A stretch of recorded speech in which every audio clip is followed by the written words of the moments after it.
Hey everybody, it's Mike from Profiling Evil, and I'm here at an undisclosed location in Los Angeles filming for a new documentary that I'm participating in. But I wanted to just take a moment and say, now that the Karen Read trial is in the hands of the jury, I wanted to know your thoughts. I thought it'd be important to just share with you the closing arguments today. So we'll start off with the defense.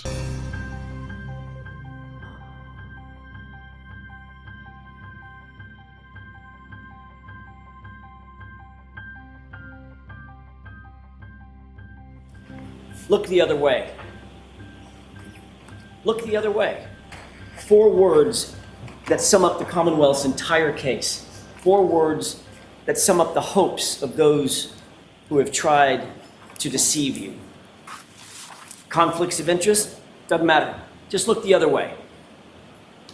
Magic hairs, magic glass. Look the other way. Late night calls and Google searches, falsified affidavits, inverted videos, and butt dials galore. Just look the other way. That's what they want. That's what they're counting on, but the uncontrovertible fact is you have been lied to in this courtroom. And your job is to make sure you don't ever, ever look the other way. Your singular duty is to stare down the evidence and do it unflinchingly and do it unwaveringly. You see, you're the only thing standing between Karen Read and the tyranny of injustice. It's a job you didn't ask for, probably a job you didn't want, but it's the greatest responsibility we have as citizens here in America, lest the government stop answering to us and we start answering to the government.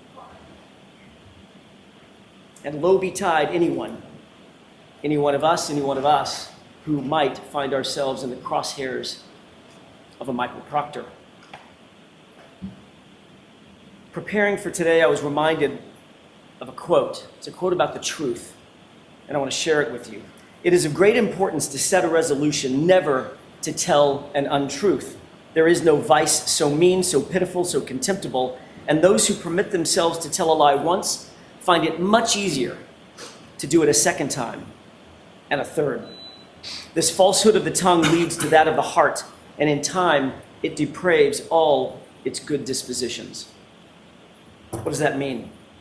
It means that it's been observed that to tell an untruth, to exaggerate, to make a false claim, it's a cancer. One lie begets another, and it's a malignancy that grows over time. And that, folks, is how a cover-up is born. That's how a Massachusetts state trooper says in whispered tones to his friends when he thought no one was looking or listening, how he would make a case, how he would make it cut and dry, no matter the truth, how he would make sure to put, quote, serious charges on the girl. In other words, pin it on the girl. You may ask yourself, how does this happen? How could this happen? It's 2024. Surely people aren't going to come to this courtroom, this hall of justice, and lie to us, just give us false information. They wouldn't do that. They wouldn't try to cover up the truth. The Alberts, the McCabe's, Higgins, Lank, Michael Proctor, Yuri Buchanan, Brian Tully. You don't have to wonder if they would lie to support their narrative. You need only wonder how many times they did lie. Over and over and over, they and others were caught deceiving you. Big things, small things, it didn't really matter. They feared nothing. They'll look you in the eye and deny phone calls. They'll deny secret meetings. They'll claim that calls are butt dials and butt dials are answered. They'll show you a video and tell you left is right and right is left. They'll magically turn 3 pieces of plastic into 5 right before your eyes. And even when they're caught with their own lies, they won't blink, they don't sweat. They'll just look you in the eye and demand, pay no attention. You folks look the other way. Ladies and gentlemen, there was a cover-up in this case, plain and simple. You'll surely say to yourself, I don't want to believe it. I don't want to believe that could happen in our community. But sadly, over the past 8 weeks, you've seen it right before your eyes. So how does a cover-up happen? How could that happen? Well, let's count the ways, shall we? Handpick your investigator. Make sure it's someone we know, someone on our side. Keep him close. Offer him help. Offer him a gift. Have secret friends and family meetings. Get your story straight. Delete your call history. Make mysterious phone calls at 2:22 a.m. Delete Google searches. Monitor police activity. Get rid of evidence. Get rid of your dog. Destroy your phones. Destroy your SIM card. For the investigator, decide on a narrative early on. Don't go to the crime scene. Don't take witnesses in for questioning. Question all the witnesses together. Ignore witnesses who don't fit your narrative. Allow for the logs. Don't create any logs whatsoever, and don't maintain a chain of custody. Keep all the evidence in the hands of one person, and then manipulate that evidence, including videos. Don't turn over videos. Invert videos. Turn 4:16 p.m. into 5:30 p.m. in affidavits. Turn 3 pieces of taillight into 5 pieces of taillight. Delete 42 minutes of surveillance footage. Hide personal relationships. Make this case cut and dry, and ensure the homeowner, quote, never sees any shit because he's a Boston cop. But most importantly, pick your patsy and pin it on the girl. It's not that it could happen. It's that every single one of those things I just mentioned did happen right in front of you. But this sort of injustice can't happen in a vacuum. So what about the prosecution? What about the Commonwealth? What does it look like when the government picks a narrative and then tries to form a prosecution around the narrative instead of the other way around? Looks a lot like this. If you don't have actual evidence, just throw every single thing you can against the wall to see what sticks. Drag her through the mud and make sure you attack her character. And that's what you saw in this case. The Commonwealth spent much of their time and resources trying to vilify Karen Read. They desperately resorted to calling witnesses to talk about Karen Read and John O'Keefe's arguments. They even stooped so low as to call the children and put them through this ordeal. All to say that John sometimes got upset because Karen was too kind, too nice, spoiled them too much. Their arguments illustrated what anybody could imagine is a normal set of ups and downs for any couple. Even on January 28th, they talked it out, they communicated, they worked out their issues, and they had a nice, affectionate evening out with their friends. And you don't have to take my word for it. Pull the tape, as they say. Look at the videos. C.F. McCarthy, Waterfall. What are the words that every single person who testified in this case used about Karen Read and John O'Keefe that night? Getting along, no issues, good mood, happy, affectionate, even lovey-dovey. No issues, no toxicity. They were a loving couple right up until the time Karen Read dropped him off and he walked into 34 Fairview. If an argument with a loved one is a motive for murder, folks, we're all in trouble. Speaking of which, what is the evidence that John went into the house? The Commonwealth will tell you, undoubtedly, no, he never went in the house. And they'll point to certain witnesses who they say didn't see him go in. Well, the question you have to ask yourself is, can you rely on that? First, these are all people who are related to or committed to the Alberts in some way or another. That all-powerful Canton family, it's easy to say, I didn't see something, because how can that really be challenged?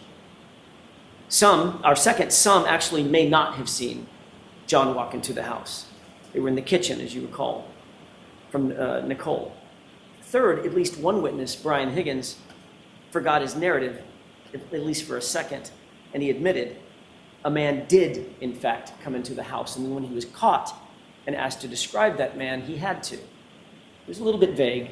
You remember what he said. He was tall, with dark hair. That was a telling slip of the tongue by Brian Higgins.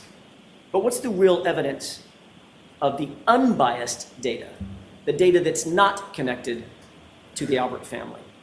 How about John's Apple Health data?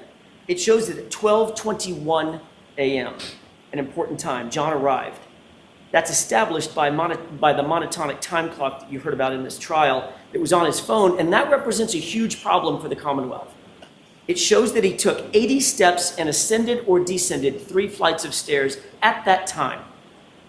And that makes perfect sense, doesn't it? It matches. Walks into the house, goes directly to the basement. There's your 80 steps and your descending flights of stairs. The big problem for the Commonwealth is he wasn't outside at the car ascending and descending stairs, wasn't climbing on top of the car. So they'll tell you, wait, don't look at the Apple Health data, look at this other thing called Waze.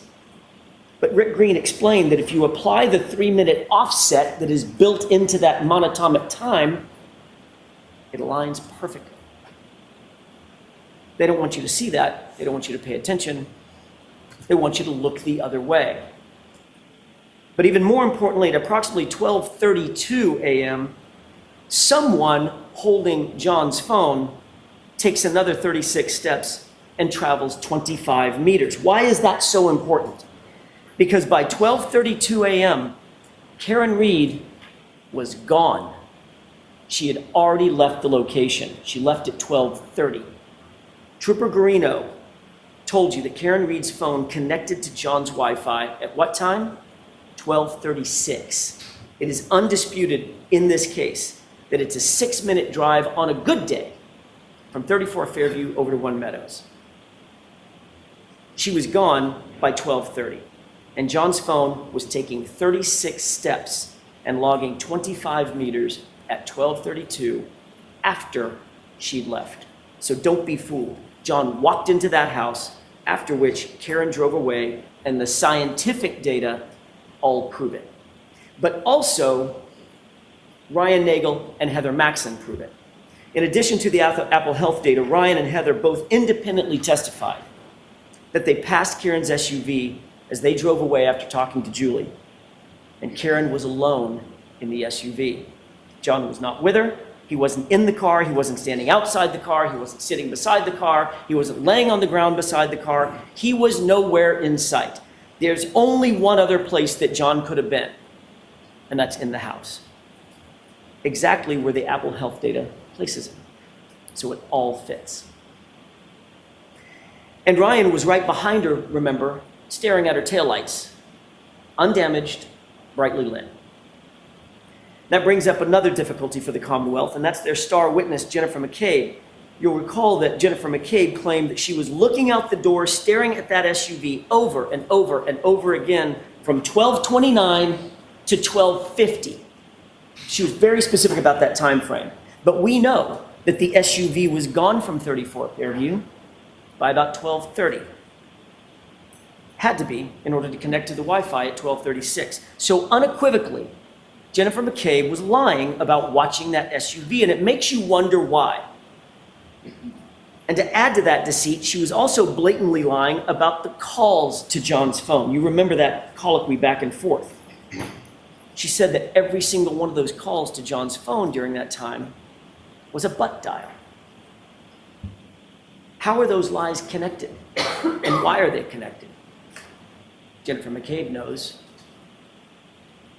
Was she butt dialing John over and over? Or was someone looking for John's phone that went missing? Let's talk for a second about what actually happened in the time leading up to everyone going to 34 Fairview. Brian Albert, Brian Higgins show up drunk at the waterfall. They had been drinking in the afternoon. You know about the flirtatious texts that were sent between Karen Reed and Brian. Higgins was clearly pining over Karen, but for her, the flirtation had ran its course. It was done. She was happy and committed to John. You could see that in her actions with John that night. You don't have to guess. Brian Higgins, however, you can see in his actions, he wasn't quite so satisfied, and he wasn't done. His text message, well, meaning, what the hell, Karen? What about me? Seemed aggressive, seemed annoyed. He didn't like being ignored. That was pretty clear.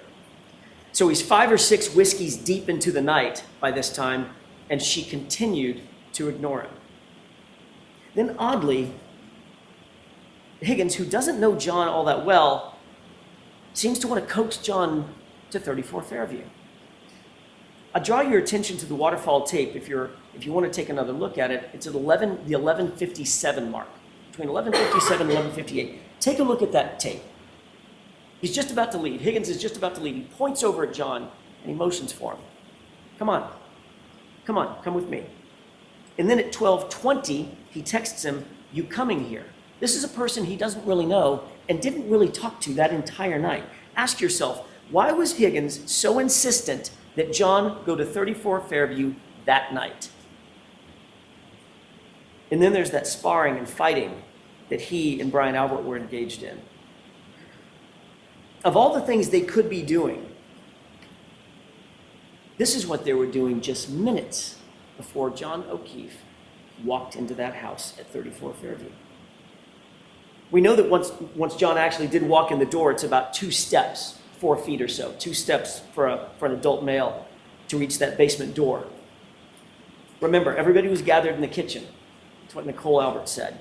And every single witness agreed that at some point, Brian Higgins and Brian Albert left the group and went to another room. Where did they go? Where did they go together? Another important point. Chloe was not upstairs. Brian Albert slipped in one of his testimony that he provided. Quote, I was watching Chloe downstairs, monitoring her because of the other people in the house. She's not good with strangers. Remember that testimony. So what happened next? We absolutely know that John was in the house. The data, Ryan, Heather, they all established that. We know that John ascended or descended stairs. We know that Brian Higgins and Brian Albert excused themselves. How long does it take to have a crossword? How long does it take to have a fight? How long would it take for Brian Higgins to say to John, you know, your girl's been texting me. A push, a punch, a fall, pull Chloe off his arm, and now it's done. What is that? 5 seconds? 10? Doesn't take long at all. And then the panic sets in. It wasn't intended to go that far, but what's done is done. And then some very, very odd things start happening at the Albert household. Very odd indeed. What do we know? We know through the testimony and key swipes that Brian Higgins very oddly goes directly to Canton Police Department. Why would he do that? After a night of drinking and partying, why go to CPD when you're drunk? What was so important there? He couldn't even get his own story straight. First he said it was administrative work, then he said he was moving cars, then he said it was a factor of both. Is it both? Was it neither? Or was he there to gather intel? Ask yourself, why go? But the odd things keep piling up, and here's another. Chloe was the Albert family pet. Not only did she appear to be gone from the house that morning on January 29th, nobody saw her there. Even Jen McCabe admitted, yeah, I didn't see her there. But they actually got rid of the dog altogether. Within months of this incident, the dog was gone, out of the house, rehomed, never to be seen again. This was a dog they had had for 7 years. Also a dog who had a bite history. Why was it so important to get rid of that dog? Was there something about the dog they did not want law enforcement to find out? Recall what Dr. Russell said. She's seen up to 1,000 animal attacks. In her expert opinion, John's right arm, those injuries are from an animal, quote, most likely a large dog. And Dr. Russell's testimony, I'll remind you, was undisputed by any witness for the Commonwealth. But there are more odd and unexplained things. After a night of drinking and hanging out and partying, after being together for the entire day, at 2:22 a.m., Brian Albert decides to call Brian Higgins. That call was missed, but 17 seconds later, Higgins calls Brian back, and they speak for 22 seconds. Now that call is odd and suspicious enough, in and of itself, the fact that the call was made. But what's even more incriminating is that both men, both of them, lied about the calls happening. They both claim astonishingly that those calls are, you probably say it with me, they're butt dials. Amazing. But Albert and Higgins take it a step further. Not only did they claim that they were making calls as butt dials, but they were answering calls as butt dials. And Higgins seemed awfully defensive about that call, didn't he? Remember on cross-examination when I was asking him, can you have a conversation in 22 seconds?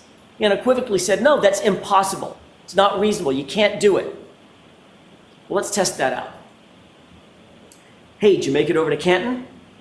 Yep. Haven't been any calls. Nobody knows a thing. All right, don't talk to anybody until we talk again. Okay, fine. And by the way, come back over. I need help moving something heavy.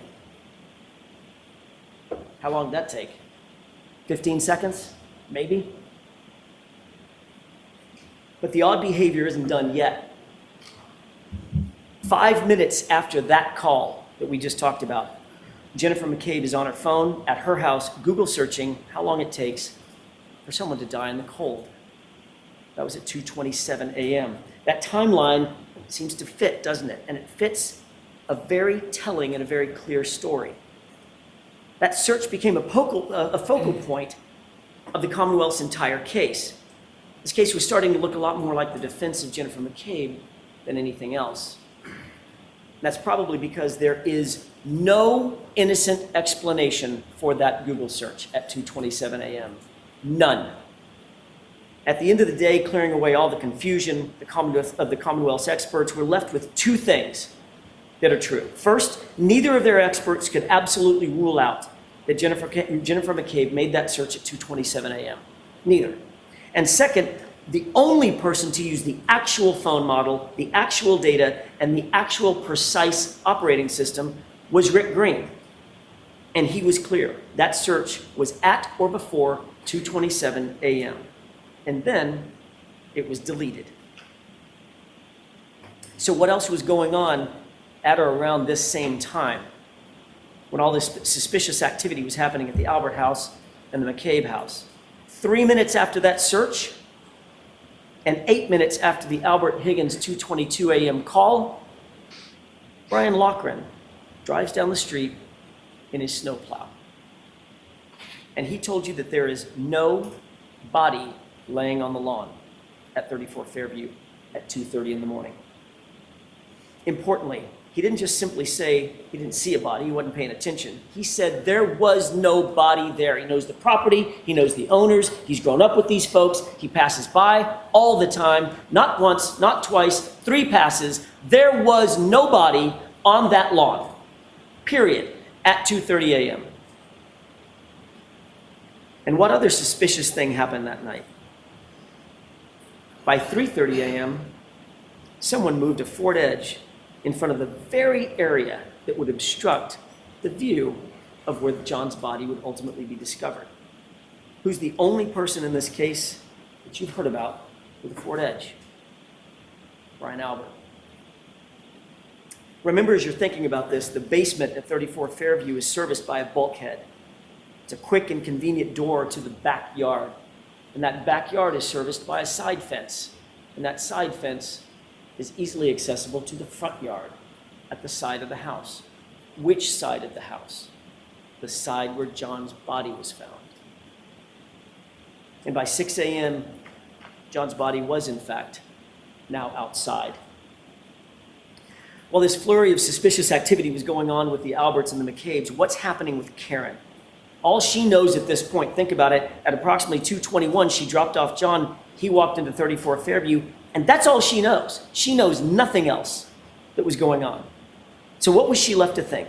He goes in to check the party out, but all of a sudden he's not coming back, he's not responding, minutes start to pass, 1 minute turns to 2, 2 turn to 10. Where is he? Why isn't he responding? She's sitting in the cold, dark, freezing outside in the car. Naturally, she's perturbed. Being perturbed turns into being peeved. And being peeved eventually turns into being pissed. By 12:30, Karen's mad. She's left 34 Fairview to make a point, but she's still texting and calling. What could she reasonably be thinking at this point? What's going through her mind? 12:33 turns into 12:34. I can't believe he'd do this to me. 12:34 turns into 12:35. Where is he? Why aren't you answering, John? 12:35 turns to 12:36. Jesus Christ. I'm calling and you're not answering. Where are you? Pick up the phone. But there's still no answer. There's still no response. By 12:37, she's getting furious. She does not know that something has happened to John. She does not know that. So she leaves the first angry voicemail. illustrates frustration, aggravation, all the normal responses anybody might have, you and I might have. But little did she know. The next open voicemail has Karen parking at John's garage after she gets home. You can hear her heels clicking across the garage floor. For all she knows at this point, John's just drunk, he's been partying, he's hanging out, just forgot about her, blowing her off. But John's still not responding, and as the minutes tick by, Karen becomes increasingly upset. Those are the voicemails that you heard. How could he do this? Why is he ignoring me? Why is he ignoring the kids? Those are the thoughts bearing down on Karen Reed as she sat in an empty house late at night by herself. Ladies and gentlemen, she did not know what had happened to John. But within the next voicemail, you quickly learn what she was thinking and what she was feeling. Now it's 5:23 a.m. She's woken up, she's realized that he hasn't come home and he hasn't responded to a single text, not a single call. And anger quickly turns to panic and abject fear. She's so distraught, she reaches out to him again. "John, where the fuck are you?" She says through tears and desperation. And at 6:03, her question was answered, and her worst fears are realized when she finds his body laying, dying in the cold in Brian Albert's front yard. You heard her. You can feel the grief. You can feel the raw anguish. You could see it. You don't have to wonder the emotional journey that Karen traveled that night. You can see it in the video. You can hear it in the audio. From the time he left her and walked into 34 Fairview and she called, she reached out 53 times. She called him 53 times before finding his body. Think about that. The Commonwealth wants you to believe that she murdered this man. And then after that murder, she called him not once, not twice, 53 times. It makes no sense. What does make sense is that she emotionally moved from anger, then to panic, then to grief. So back at 5:07, when she began her search looking for John, she backed out of the garage, and what would happen next would change the entire course of this case. As she backed out of that garage, she hit John's Traverse and cracked her right rear taillight. Folks, the Commonwealth has one job to do in this courtroom. It's an immutable responsibility to provide you with the truth. That's it. Not to win the case, but to seek justice and to do it through the truth. Ask yourself, did you get that truth from the Commonwealth? The Commonwealth continually tried to tell you that that video showed that the SUV came close to John's Traverse, and it took us showing you the video to unequivocally establish that Karen hit that car and cracked her taillight at 5:07. You can almost hear an audible gasp in the courtroom when we finally showed you the actual video. You can see that tire move. I'm only going to show you one series of exhibits during my entire closing, but it's that important. And it's this. Look at the condition of her taillight when she pulls out of the driveway at 5:07. That taillight, and I'm going to choose my words very carefully here. That taillight is cracked, but it's not completely damaged. And if there was any question in your mind about the level of damage to that taillight at 5:07, all doubt was extinguished when Dighton Police Officer Barrows walked into this courtroom. He's a sworn officer. He's not associated with Canton. He's not associated with the Alberts. He's not associated with the McCabe's. He doesn't know Michael Proctor. In other words, he doesn't answer to any of these folks. He's an outsider and he's completely independent. And his words were the following, quote, "That taillight was not completely damaged. It was cracked. A piece was missing, but not completely damaged." Take a look at this photograph and tell me, which one looks like Officer Barrows' description? The one on the left or the one on the right? The reconstructed light on the left is what that light looked like before it was in Trooper Proctor's possession. Remember that. That's what it looked like before Trooper Proctor had access to the SUV. And you have an independent police officer telling you so. You'll recall that after John's body was discovered, Lank, a very good friend of the Alberts, walked into Brian Albert's house and had an off-the-record meeting with him. No one's ever going to know exactly what that meeting was about, what they discussed, because that interview, like everything else in this case, it wasn't recorded. It wasn't memorialized. But we do know that shortly thereafter, the Canton Police Department was recused from the matter entirely. And the case was assigned to one Michael Proctor. You have to believe that when the Alberts found that out, they thought they hit the lottery. They thought they hit the lottery. What are the chances? The department where my brother works, that would have been great to investigate this case, but that department's been recused. That's tough luck. But the guy who catches the case is Michael Proctor, a guy we go back with for decades. At such a break, they probably thought, when this is over, we need to get that dude a gift. Oh, wait a minute. They didn't think that.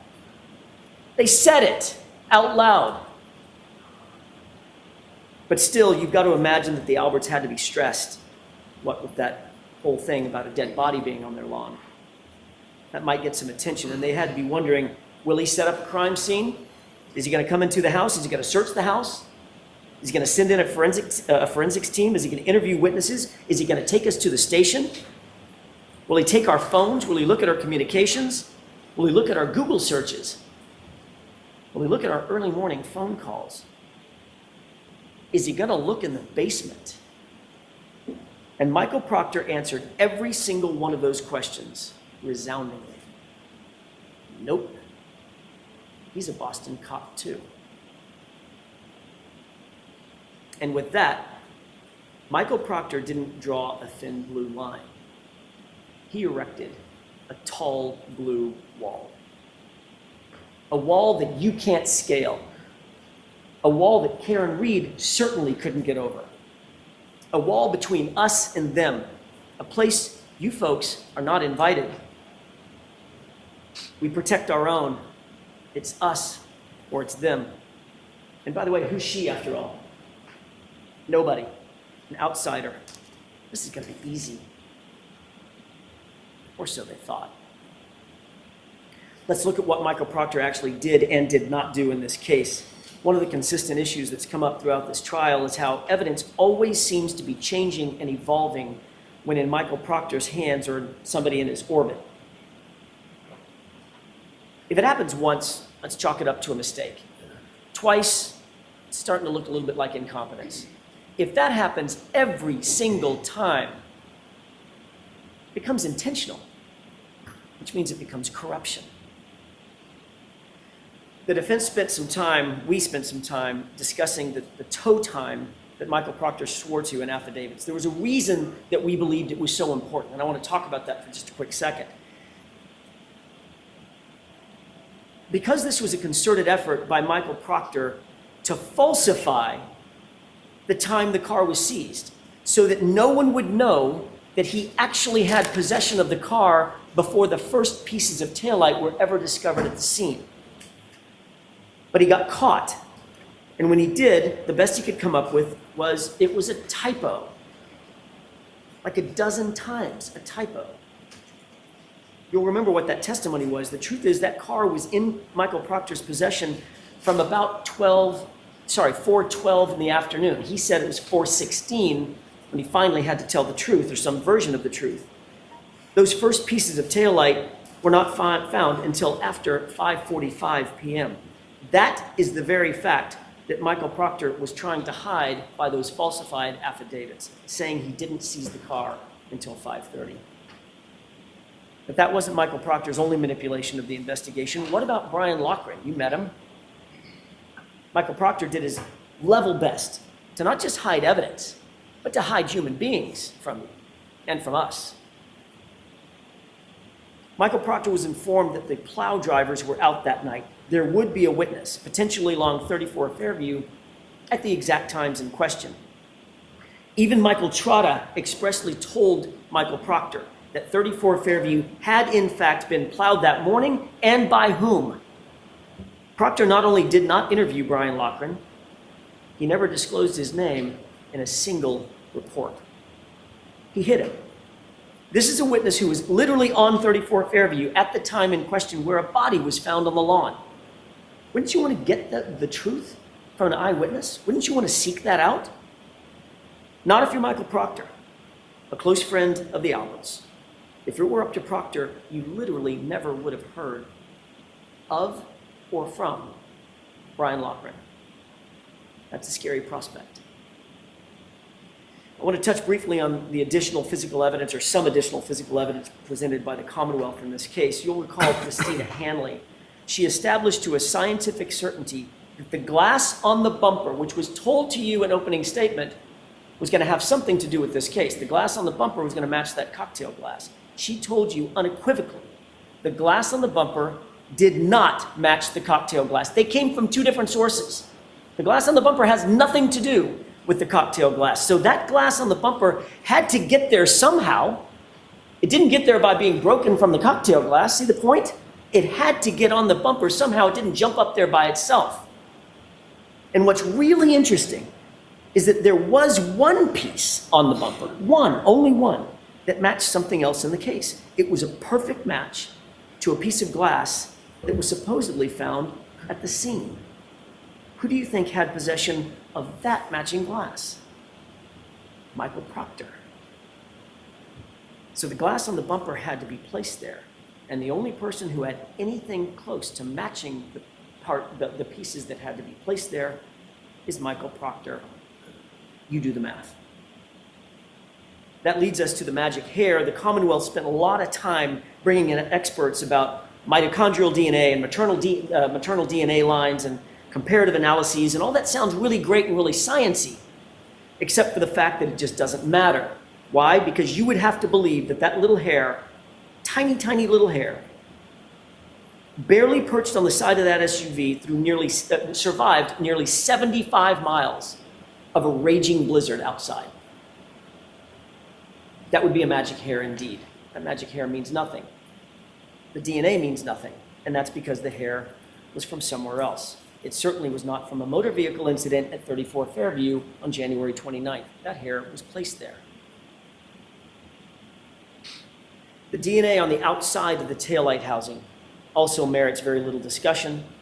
John's DNA would be expected to be found all over that SUV, inside, outside, the exterior, the interior, everything he touched would have had his DNA on it. Here's what's actually important about that DNA. No DNA was found on the interior of that taillight. The taillight that they now claim crashed into his arm and shattered.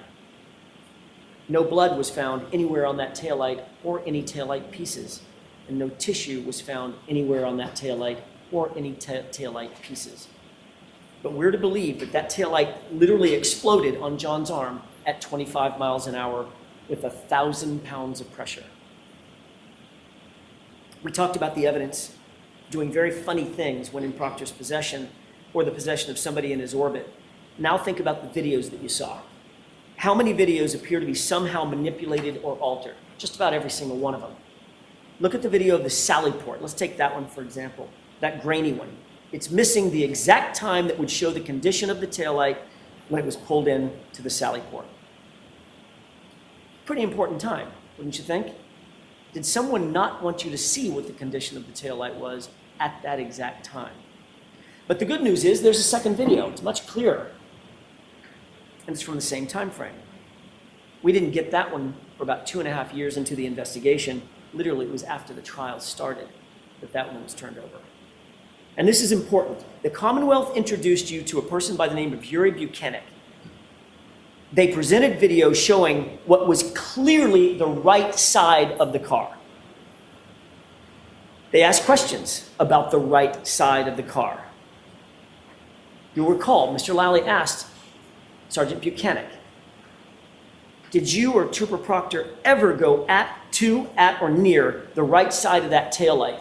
And while he was asking the question, what appeared to be the right side of the car was looking at you. The video was still up. Buchanan paused, turned earnestly into the microphone, stared at you and said, never. We never went anywhere around that taillight. While he was showing you the right side of the car. And that trick might have worked until we got up to cross-examine him. And only then, on the second day of his testimony, did he have to admit that the video was actually inverted. It was backward.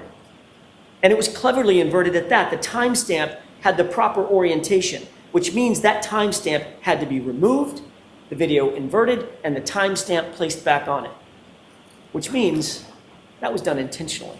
That was not a mistake. And when caught in that obvious fabrication, Buchanan doubled down and said, it's exactly the same. You remember that back and forth. It's exactly the same, he said, as if we're stupid. Is it exactly the same, or is it exactly opposite? Ladies and gentlemen, you were lied to. There is no other way to say it. It's inexcusable. It's abhorrent. But it's also a paradigm of everything that the investigators have been willing to do in this case. Lie, obfuscate, manipulate, alter. And when they're caught, they just excuse it away. Doesn't matter. It's the same thing. What's the big deal? Just look the other way. And don't forget, Buchanan is Proctor's supervisor. And he was in that little group chat where Karen Reed's naked photos were being searched for. You know the saying about the apple falling from the tree. Ladies and gentlemen, we haven't even started talking about the taillight yet. You'll recall that at the very beginning of this case, you were introduced to no fewer than 5 CPD officers very early on who searched the scene. None of them, not a single one, found any taillight material at the scene. 0. Stephen Seraph, Sean Good, Stephen Mullaney, Michael Lank, Paul Gallagher, they were all there. They were all walking right around there. They were all looking. They were searching with their eyes. They were searching with their hands. Some said they were searching with their feet. They even used tools, a leaf blower. Not one piece of bright red taillight material was at the scene, not a single piece, but incredibly, over the course of the next 3 weeks, according to Michael Proctor, 47 pieces of taillight material would end up being found, some of which were the size of a salad plate. The CERT team shows up later on January 29th, and according to O'Hara, the first few pieces of taillight were found about 5:45. And here's some interesting testimony that you heard. Who else was there? Who did O'Hara say was there? Well, he said his team was there. We certainly expected that, but then he said there were others. These other mysterious figures, some from Canton PD, some from the Massachusetts State Police, that he could not account for. Heavy coats, big masks, hats. Even Lieutenant O'Hara could not tell who was who, but he did note Canton police officers were there who were unaccounted for. Massachusetts state troopers were there unaccounted for. And during that search that was overseen by Trooper Tully, Proctor's supervisor, 3 pieces of taillight material were found. That's super important, and I want to concentrate on that for a second. O'Hara said all 3 pieces were in an area about 12 inches square. That's an area about as big as your dinner plate. Tully, however, claimed that 1 red piece was found. About 3 feet away from that was a shoe. About 1 to 2 feet from that was a clear piece of plastic, and a few feet away from that was a red piece of plastic. So we have red, clear, and red over the span of about, added up, probably 10 or 12 feet. Ladies and gentlemen, both of those things cannot be true. Somebody is taking liberties with the facts. Then Lieutenant Tully comes to court and makes this big grand gesture of opening all these evidence bags. These 2 evidence bags in particular represent exactly what we're talking about, those 3 pieces, red, clear, red. They're marked, they're sealed, they look official. They're not stop and shop bags, thank God. At least they've moved up from that. They've even got evidence tape on them. Who knew? There's evidence tape around here. So this must be real evidence, right? It must be real evidence in this case. And after making that big theatrical display, he opens up the bag with the red pieces and he pulls 2 pieces out. That's okay. Put the 2 red pieces together. Good so far. Then he opens up the second bag under Mr. Lowley's questioning. And you remember he hesitated just a second. Opened that bag and pulled out 1 piece of clear plastic. Then pulled out a second piece of clear plastic with no explanation as to how that could have possibly happened. And he quickly returned all 4 of those back into the bag, sealed them up, and we're done for the day. The next day, I asked about that evidence again. I asked him to open up that bag with the red pieces, and he did the same thing. Pulled out 2 red pieces of plastic. And I said, you'll recall this, I said, look deeper. Look closer, sir. Pull everything out of that bag. Would he have had I not suggested it? And then he pulled a third piece of red plastic out of the bag. So miraculously, Trooper Tully's 3 pieces of plastic became 5 pieces of plastic right before your eyes. Ladies and gentlemen, the forces at play that multiplied those pieces of plastic inside those evidence bags are the same forces at play that multiplied the pieces of plastic at 34 Fairview. Think about that. Let that sink in for a second. How easy is it? That's not sloppiness. That's evidence manipulation. That's how, over the course of 3 weeks, those pieces of plastic go from 0 to 3 to 5 to 47. Ever increasing in size with every single search. Now, knowing all that, ask yourself the looming question: who had access to that taillight, the cracked taillight? Who was it? Go back and watch the Sally Port video. I'll give you the timestamp, 5:37. And see it for yourself. We know that Trooper Proctor, with binder in hand, walked by himself. Once we corrected the video from being inverted, you can see that he walked back by himself to the right rear taillight where nobody could see what he was doing. Higgins' own key swipes put him in the Sally Port that same afternoon and evening. And then the Sally Port video magically skips and Chief Berkowitz appears right next to Proctor at the back of that vehicle in the same spot, and they walk out of the Sally Port together. Where were they going? Remember O'Hara? Unidentified troopers in Canton cops were at the search at 34 Fairview. How hard is it to drop a piece of plastic? We spent a long time talking about the compromised and altered and tampered and manipulated evidence, and now I want to switch and talk a little bit about the true facts in this case, because you did hear some true evidence and true facts. The Commonwealth presented about 67, maybe more, witnesses and expended 30 plus days of trial and 9 weeks of your life. Maybe we're in the 10th week. For what? It should be relatively simple, right? The Commonwealth claims that Karen Reed pulled up to 34 Fairview, John got out of the car, she reversed into him and hit him, and then she drove home. That's 4 facts. It's just 4 facts, that's all it is. What evidence do they actually have to prove that that SUV ever hit John? The answer is none. They don't have any. There's no evidence whatsoever that Karen Reed's vehicle ever struck John O'Keefe, or that Karen Reed ever wanted to strike John O'Keefe. In fact, every single piece of material evidence in this case unequivocally proves the opposite.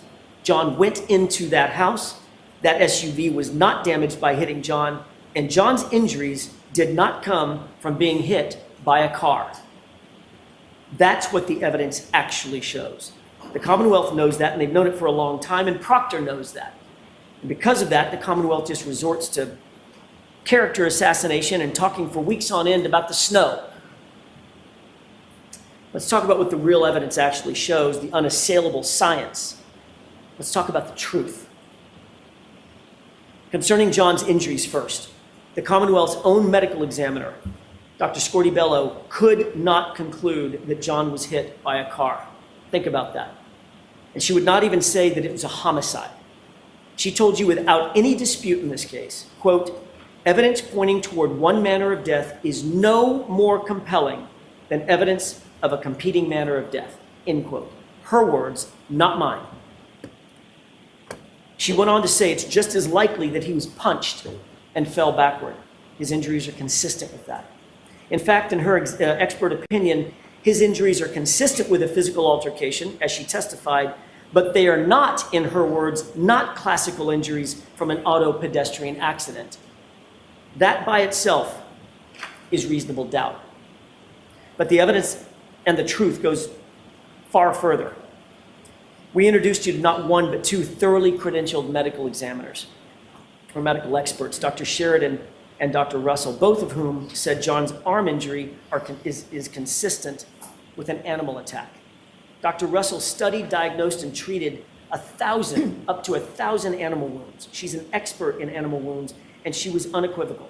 Those wounds are from an animal, likely a large dog, which means that John was attacked inside the home where Chloe was. There is no other possibility. And Dr. Sheridan, for his part, with thousands of 13,000 autopsies under his belt, decades of experience as the chief medical examiner who's triple credentialed in anatomical, forensic, and neuropathology. He told you that John's injuries are inconsistent with a motor vehicle accident or incident. They're consistent, however, with a physical altercation. In layman's terms, the science proves John was beaten. That also is reasonable doubt and should end this case. But the facts and evidence don't stop there. Two of the most highly educated and highly qualified engineers you'll ever meet, Dr. Dan Wolf and Dr. Andrew Rentschler, mechanical engineer and a biomechanist. They reviewed this case. They did testing, they did analysis, they evaluated the case scientifically. They were not hired by the defense, not by the Commonwealth. They're completely 100% independent of any party in this case. And they were equally available, by the way, to the Commonwealth. They could have called them. They explained that John's injuries were not caused by being hit by Miss Reed's SUV, and that the SUV was not damaged by coming in contact with John O'Keefe's body. That should end the inquiry right there. Both sides of the equation. From a physics, engineering, and biomechanical standpoint, they established that John O'Keefe was not struck by Karen Reed's vehicle, period. And that is yet another fact that establishes reasonable doubt and should put an end to this case. So instead of calling the ARCA experts, which they had available to them, the Commonwealth chose to introduce you to Trooper Joe Paul. You'll remember his testimony. I think I'm being kind when I say that Trooper Paul's analysis lacked credibility. Trooper Paul lacks the experience, the education, the training, the background, and the knowledge to not only render opinions on these issues, but to even understand the issues themselves.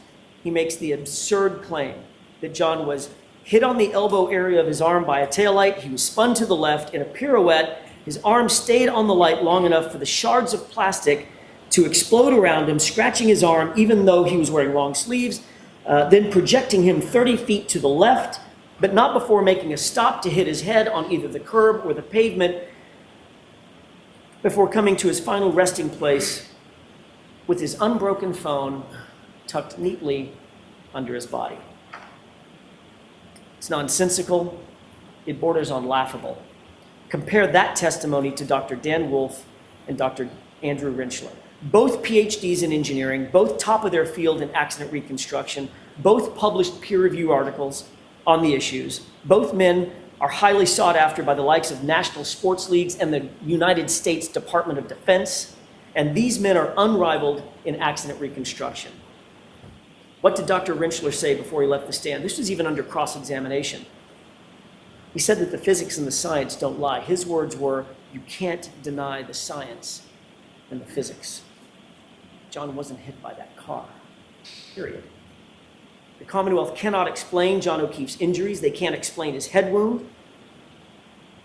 How did he get the head wound if he landed on snow-covered grass and dirt? And by the way, before Mr. Lally gets up and says it, because I know he's going to, there is zero evidence before you, zero, that cold grass and dirt turns into ice or turns into concrete.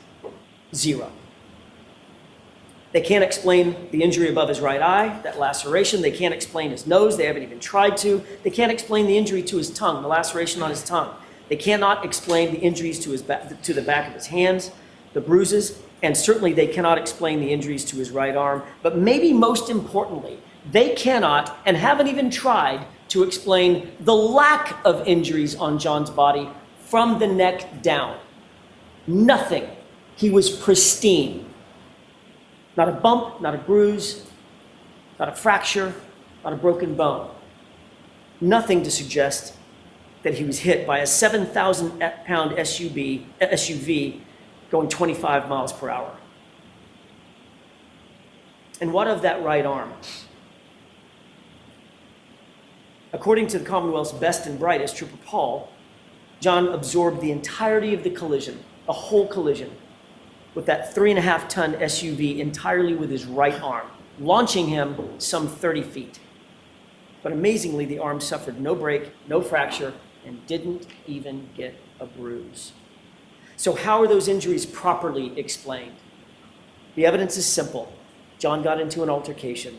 He was punched. He tried to defend himself by putting his hands up. He may have even scratched his own nose by putting his hands in front of his face to defend himself.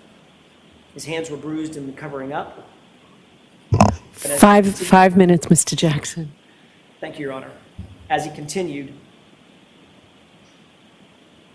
he got hit, punch went through, and he fell to the ground, fracturing his skull. At some point during that altercation, the dog got a hold of him, and the dog was pulled away. Every single injury is answered. Every single injury is explained by that. Ladies and gentlemen, given what we know about the facts and the physical evidence in this case, the actual truth in this case, how did this happen? How did we end up here? We ended up here because of relationships, insider trading, playing the who you know game, and building a tall blue wall, which takes decades and generations. But the real question is it going to continue? Will this festering malignancy that allows a lead detective and his supervisor to gloat and sneer while looking over naked pictures or looking for naked pictures of the woman that they've targeted, will that continue? And the answer should be, not if you have anything to say about it. Michael Proctor is the lead investigator in this case, and much as the Commonwealth might try, they cannot distance themselves from the stench of him on this case and this investigation. Those secret group chats illustrate the quality and character of his investigation. Remind yourself how an, quote, unbiased and an objective investigator, someone who's supposed to be looking for facts. Ask yourself, how did he approach his job? Late at night, sitting there in his office, deviously looking for naked pictures of Karen Reed and talking about her like she's a piece of meat. Talking about her bodily functions, her medical conditions, calling her vile names. I don't even have it in me to repeat what he said about her. He reduced her to an object, and he went further by insulting her. He went further than insulting her, and he dehumanized her. And when he was done betraying that very humanity, he wished for her to commit suicide. That, ladies and gentlemen, is how you frame someone. That's how you dehumanize someone so viciously that you can just pin it on the girl and cover for the homeowner because he's a Boston cop. That's how you rip a person's life apart and sleep like a baby while doing it. And then further that by saying, I hope she kills herself. Ladies and gentlemen, I just began the discussion this afternoon or this morning with a quote about the truth, and I did that because that's what this case is about. Top to bottom, tip to tail, it's about the truth. Not hiding it or concealing it, but exposing the truth. The truth is immutable. It's not a feeling, it's not a whim. It's unflinching, it's unchanging, and it's everlasting. That's why the law is steady. That's why it's not captive to the whims of people drunk with power who think they're above the law, who think they're above scrutiny. That's why you stand as the guardian of justice and the protector of justice. The law demands the very integrity that Trooper Proctor and his investigation lacks, and it requires that you cannot convict Karen Reed unless the Commonwealth has met its incredibly high burden to prove every element beyond a reasonable doubt and to a moral certainty. And a moral certainty is defined as the highest degree of certainty possible in matters related to human affairs. It's the highest degree possible in your life. That's the level of certainty. And I'll leave you with this. You have the most powerful tool known to American jurisprudence because you have your vote. No one can take that away from you. Not me, not the Commonwealth, not the court. You may not have asked to be here, but each of you have given something very special of yourselves. You've agreed to do that which is the highest calling a citizen can answer in any way. You've agreed to give your community your best. And my question to you is, what will you do with this moment? Ignore the lies and the manipulations, the misogyny, the bias, the lack of evidence? Could you ever do that? Would you ever do that? Or will you say with your verdict, I see the truth, and I will not ever look the other way? When you stare the truth down, you'll see that the Commonwealth has not proven its case beyond a reasonable doubt and to a moral certainty, not even close. Ladies and gentlemen, Karen Reed is innocent. do justice and find her not guilty.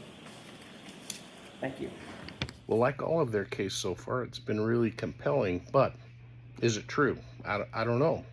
And I'm really interested in what your thoughts are. Now let's see what the prosecution has to say regarding the evidence that they've presented. There are so many problems with the prosecution's case with all of us in regard to challenges with the police officer's testimony, the things that have happened in this case, but the evidence is, if you believe it, pretty compelling. So let's watch the prosecution. I hit him, I hit him, I hit him, I hit him. Those are the words of the defendant 4 times. You heard testimony from 4 different witnesses who overheard and observed those statements from the defendant on January 29th, 2022. You heard testimony from firefighter Timothy Nuttall. He was trying to bag, valve mask Mr. O'Keefe. He was working on resuscitative efforts to try to save Mr. O'Keefe's life. He asked if anyone saw anything or knew what happened, and the defendant said, I hit him, I hit him, I hit him, I hit him. Firefighter Anthony Flamati was asking if anyone had information on why Mr. O'Keefe was there in the snow. The defendant repeatedly said, I hit him, I hit him, oh my God, I hit him. Firefighter Katie McLaughlin was tasked by firefighter Flamati with asking for biographical information and for what the cause was of the traumatic injuries that all the firefighters testified that they observed on Mr. O'Keefe. She asked the defendant, and the defendant said, I hit him, repeatedly. Firefighter McLaughlin asked for clarification. You did what? And the defendant repeated, I hit him. Jennifer McCabe stated initially over the phone when speaking with the defendant that the defendant said, could I have hit him in the car while they're on the phone with Ms. Roberts going from Ms. McCabe's house to Mr. O'Keefe's house? Did I hit him? Could I have hit him? Once on scene, once asked, as Ms. McCabe described by an EMT, for name, age, things like that related to Mr. O'Keefe, what caused the trauma? She indicated in her testimony that the defendant said repeatedly, I hit him. You heard testimony from Officer Sarif, statements that he attributed to the defendant as saying that morning, this is all my fault. This is all my fault. I did this. This is what the defendant is saying on scene. Since then, the story's changed a little bit. But those were the words that came from the defendant's mouth on January 29th, 2022, as John O'Keefe lay dying on the front lawn of 34 Fairview Road, where the defendant had left him after striking him with her motor vehicle several hours before, and then left him freezing there in a blizzard. There's certain things that have come up over the course of this trial as far as evidence and testimony are concerned, little things. And what I would suggest to you, it's those little things that are quite telling as it pertains to the defendant's statements and the defendant's actions over the course of January 28th and January 29th and beyond. And I'm going to bring some of those to your attention as I go through, but just ask you to keep that in mind as far as when you're deliberating, when you're reviewing this testimony and this evidence. The little things matter. The little things start piling up in this case. Throughout the course of this trial, you've heard a lot of purported evidence or questions of witnesses in an attempt to distract you from the evidence in this case. It's essentially defense by obfuscation. It's a 3-card monarchy. The facts and the evidence in this case are your card, they're the Queen of Hearts. And so what I want you to, or what the defense wants you to do is not look at that card. Look at anything else. Look at movement, look at this person, look at that person, look at text messages, look at this. Don't pay attention to the facts and the evidence, because if you do, what it will ineluctably lead you to is that the defendant is guilty of each of the 3 indictments before this court.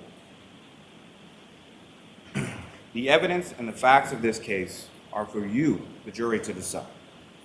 Using your common sense, using your life experiences as your guide through that as you go. Before I turn to that evidence that I will submit to you ineluctably demonstrates the defendant's guilt, let me first just address triple property. The text messages from Trooper Proctor are unprofessional, they're indefensible, they're inexcusable. However, as distasteful as those messages are, and their content is, I submit they had no bearing whatsoever or impact whatsoever on the integrity of the entirety of the investigation that Massachusetts State Police collectively conducted into John O'Keefe's death here. As was asked of Trooper Proctor on cross-examination, these were texts from his personal phone that he never thought would see the light of day. He was asked whether or not he ever thought that he would be asked about these in a courtroom, put to him in sort of a safe space, a safe place for him to discuss, if you will. What do you not see in those text messages? You don't see any discussion or any illusion of any conspiracy, of any framing of the defendant, of any planting of any evidence, no evidence whatsoever. Why? Because it didn't happen. There is no conspiracy, there is no cover-up, there is no evidence of any of that beyond speculation, rampant speculation and conjecture on behalf of the defense. Two things can be true at the same time. They're mutually exclusive. The texts from Trooper Proctor are distasteful, they're disrespectful, they're unprofessional, there's no defense to them. And the defendant killed John O'Keefe.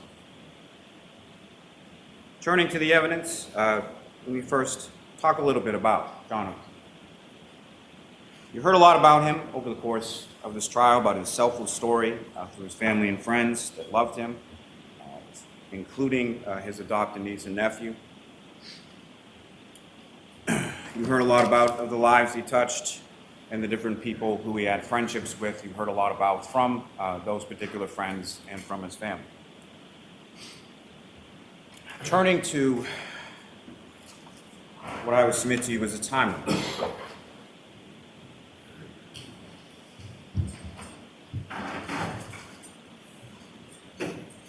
This may be a little hard to see up here. What I'm going to go is from left to right. January 28th, 2022, 9:49 in the morning, Karen and John begin fighting over text messages. 2:25 p.m. in the afternoon, the defendant texts Mr. O'Keefe, "Tell me if you are interested in someone else. Can't think of any other reason you've been like this." John texts back, "Nope." 2:25, Mr. O'Keefe texts the defendant, "Things haven't been great between us for a while. Ever consider that?" This is also testimony that you heard through multiple sources, whether it be phones, whether it be from the children, whether it be from other friends or family members as to the relationship in the months and weeks leading up to John's murder. 2:32 p.m.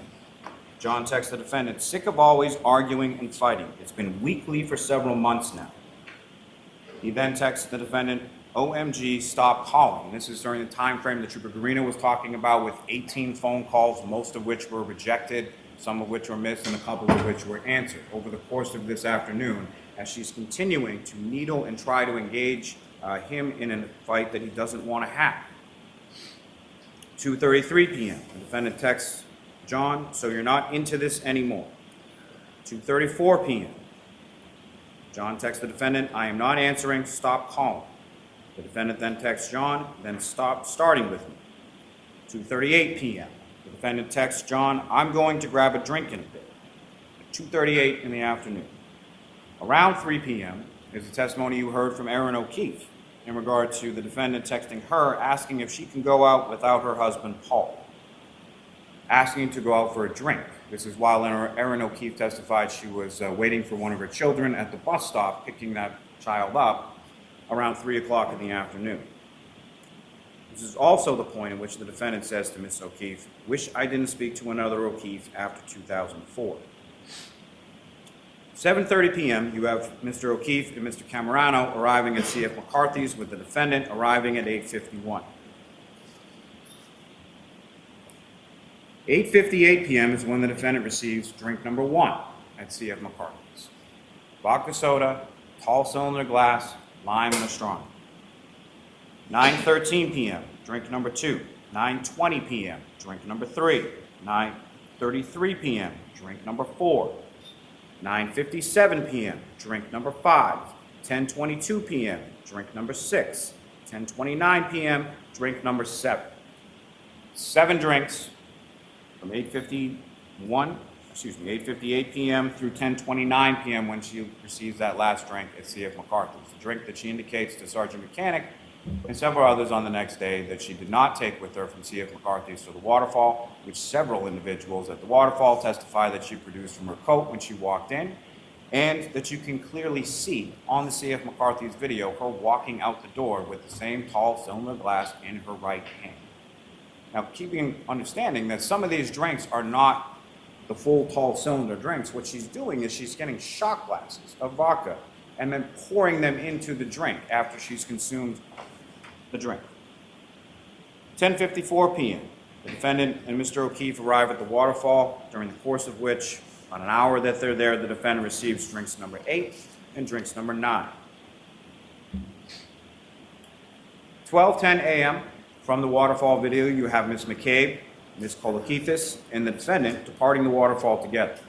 Interestingly, around the same time, you also have the text and screenshot communications between Colin Albert and Allison McCabe in reference to him getting picked up at that time. You also have testimony from Brian Albert, Nicole Albert, Caitlin Albert, Brian Albert Jr. in reference to them sort of walking in from the waterfall as Colin Albert is walking out of 34 Fairview Road, gets picked up by Ms. McCabe, and then is driven home.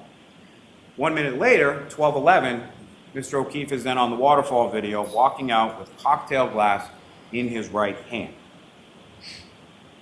At 12:14 a.m., Mr. O'Keefe texts Ms. McCabe, "Where to?" 12:14 a.m., based on the fact that she's driving, and Ms. McCabe indicated in his testimony that she should call him instead of texting while driving, Ms. McCabe calls John O'Keefe and speaks with him regarding directions, sort of going over which way to come in Chapman Street, over Cedar Crest as far as coming into Fairview Road.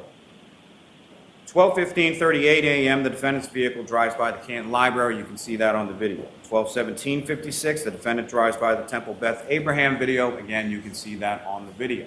Remember also the testimony from Lieutenant Tully in regard to the CSLI data and the ranging data in reference to it coinciding with what you observed, the black SUV, from each of those respective videos. 12:19:32, Mr. O'Keefe enters 34 Fairview Road into his Waze app on his phone. 12:23 a.m. is when the defendant conducts a 3-point turn on Cedar Crest and travels back toward Fairview. That's from Mr. O'Keefe's GPS native location data from his phone. Around the same time at 12:23 and 12:24 is when you have that testimony from Ryan Nagel, Heather Maxon, and Ricky D'Antono pulling into Fairview Road around the same time and pulling in behind the dark SUV. 12:25 a.m. is the last native location GPS data of John O'Keefe's phone. It's in that area between 32 and 34 Fairview Road where his body is discovered the next morning, in which there is no movement of that phone from that 12:25 a.m. period until Ms. Roberts then picks up the phone on the grass underneath Mr. O'Keefe's body sometime after 6 a.m. What you have up on the screen right now is that data, those plotting points that Trooper Garino was testifying about as far as the movement of the vehicle. The movement of the vehicle as it comes down Cedar Crest, passes by Fairview, reverses direction, and then comes down Fairview, moving up, moving up, moving up, as the witnesses described, eventually stopping in that area of the property line between 32 and 34 Fairview Road, which happens to coincide with the vehicle control history database information from the Toyota text stream, which you now have up on the screen before you here, indicating that following that 3-point turn, approximately 8 minutes after that, from Trooper Paul's testimony, as far as the mileage, 36 to 38 miles, matching up with the time that the vehicle is in front of 34 Fairview Road, that the vehicle travels in reverse, in a straight line, for 24.2 miles per hour for 62.5 feet, with a minor steering angle change, which the trooper indicated was consistent with a pedestrian collision. At 12:30 a.m., you have that second triggering event 8 minutes after the 3-point turn when the vehicle is in reverse at 24.2 miles an hour. 12:35 is when the defendant calls John, and that's unanswered. 12:36 is around the time that the defendant's phone connects to the Wi-Fi at 1 Meadows Ave, Mr. O'Keefe's home. 12:37 is when the defendant leaves this voicemail.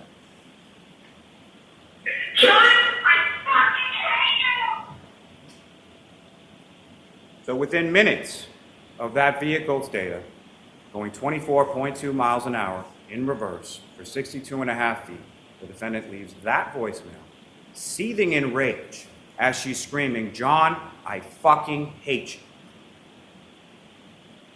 12:40 to 12:42, Ms. McCabe is texting Mr. O'Keefe. She tries calling Mr. O'Keefe, gets no answer. If you recall from her testimony around this time frame, about 12:40, she was unsure whether the vehicle was actually still out front or if it had gone at that point. But she was looking for John because she had seen the defendant's vehicle in front of the house and no one had come in. So she was wondering where her friend, Mr. O'Keefe, was. 12:55, the defendant texts John, "See you later."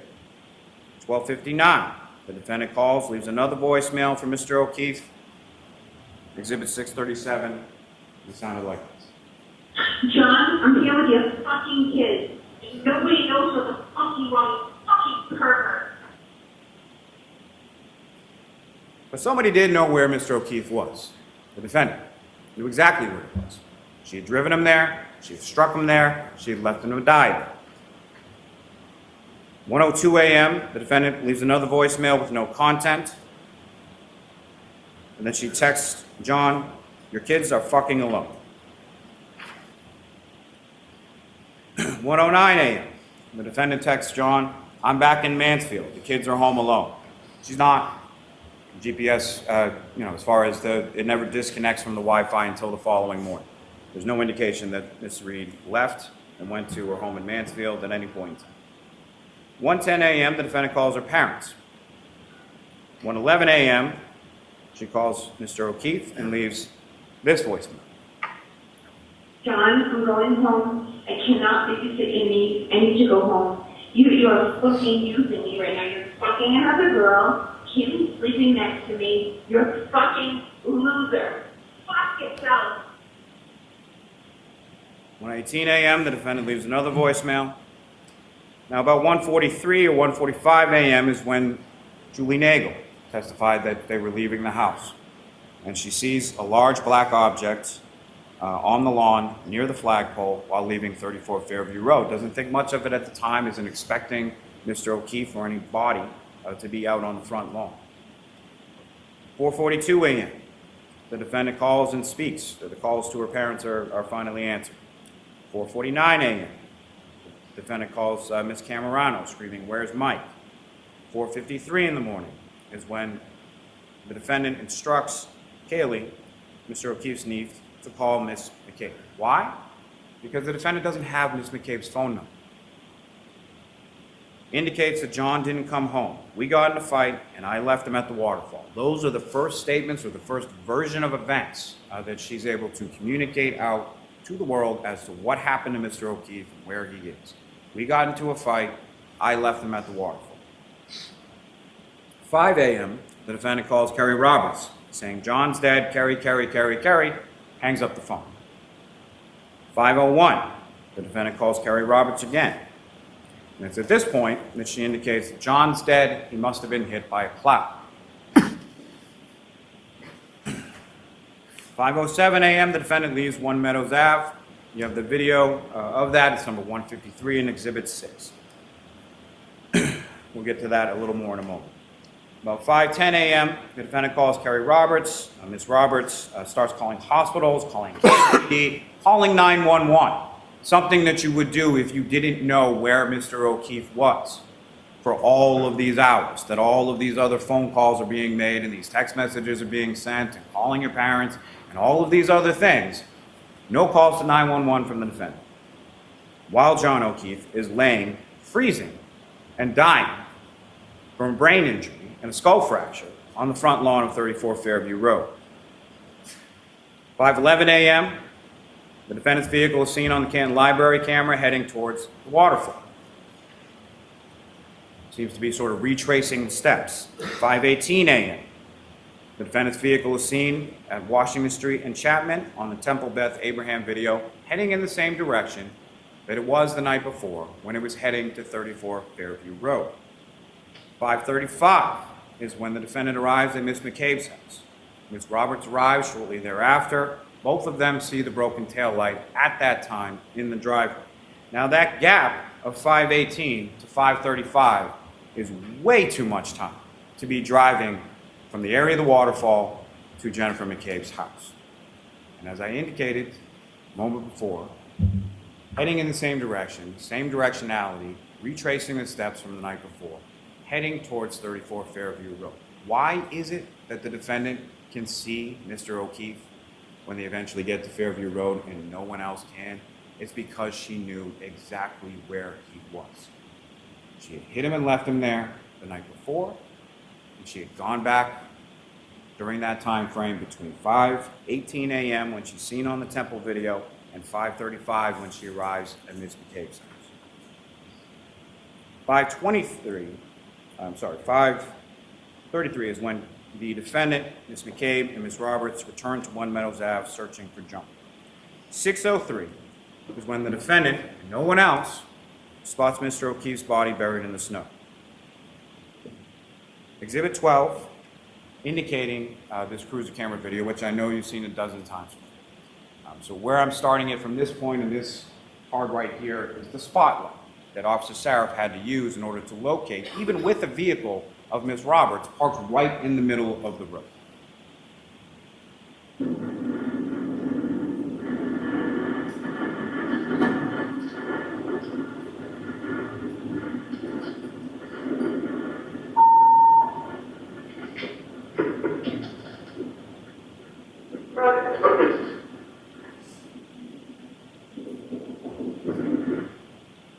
In the darkness, in the snow, in the blizzard, in those conditions, the defendant, sitting in the back seat of the vehicle, knows exactly where Mr. O'Keefe is, covered in snow, as you heard from all of the paramedics, from the civilian witnesses, from the first responders. But the defendant knows exactly where he is. 6:07 a.m., Ms. McCabe calls 911.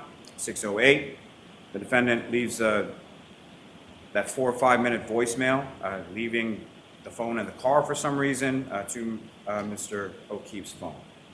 6:23 and 6:24 in the morning is when Ms. McCabe conducts those Google searches. 7:50 in the morning is when Mr. O'Keefe is pronounced deceased at Good Samaritan Hospital.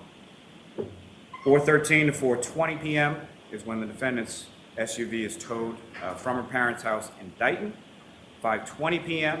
is when the search team arrives in the area of 34 Fairview Road to conduct the search for evidence.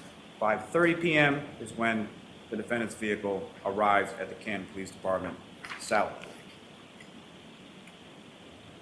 We circle back for a moment to Mr. O'Keefe, to his families, to his friends, and to his relationship with the defendant.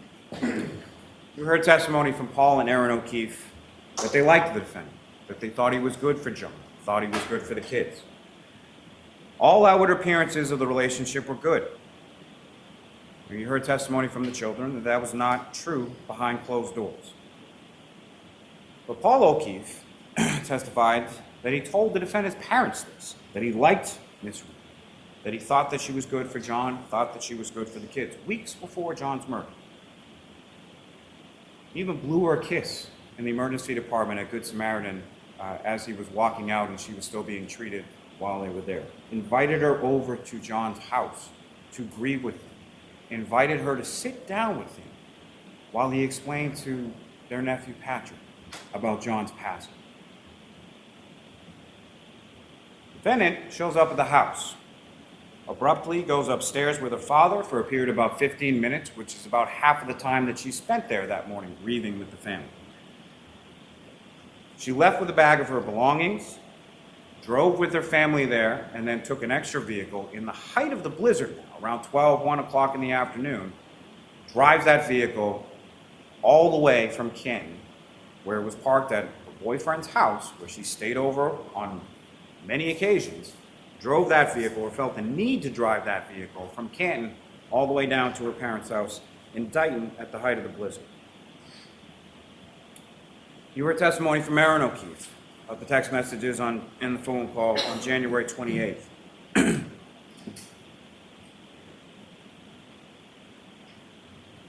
You've heard that Aaron O'Keefe called the defendant on the morning of the 29th because she was concerned for her. She wanted to know what was going on with someone she considered her friend. The defendant yells, "John is dead." Ms. Robertson grabs the phone and then updates Aaron O'Keefe as to what's going on with John. Aaron O'Keefe again calls back later because she's concerned for someone that she considered her friend. How does the defendant respond? These are some of the little things. The defendant indicates to Ms. O'Keefe that she just has to remember the bad times and indicates to her, "I don't think I'll ever see you guys." This is after she's done her quick in and out at One Meadows Ave and is now with her parents or with her father, driving that car, essentially taking the murder weapon from Canton and bringing it down to her parents' house in Dighton. She's indicating over the phone to Aaron O'Keefe, "I don't think I'll ever see you guys." Why? If she didn't kill John, why would she say that? You heard a lot of testimony about New Year's Eve in Aruba. You heard the testimony from Ms. O'Keefe in regard to them exchanging, her and the defendant exchanging text messages on the flight down, arranging times to meet up. And then the defendant telling Aaron via text message that she caught Johnny kissing Laura's sister in the hotel lobby. She got into an argument about it, and then they never met up. Meaning the defendant, Mr. O'Keefe, got into an argument about it, and she and Aaron O'Keefe never ended up meeting up in Aruba. You heard testimony consistent from Laura Sullivan, Marietta Sullivan, as well as the children. The kiss never happened. It never would happen based on the relationship, the godfather relationship that John O'Keefe had with Laura Sullivan, her family, and particularly Laura Sullivan's child. The defendant persists with this unfounded suspicion and accusations of infidelity in her text messages with Mr. O'Keefe, in her text messages with Mr. Higgins, where she's accusing Mr. O'Keefe of making out in the lobby with Marietta Sullivan. Both of the Sullivans and the children have the defendant and Mr. O'Keefe following this incident with Marietta Sullivan going into a room. Both of the children testified that they're in that room for about 20 to 25 minutes and they're arguing about the defendant indicating that Mr. O'Keefe kissed someone in the lobby. And you have Laura Sullivan's testimony about 20 to 25 minutes after her sister comes out and states her displeasure about the defendant. It's about 20 to 25 minutes before Mr. O'Keefe comes out, and then he and Ms. Sullivan have a conversation.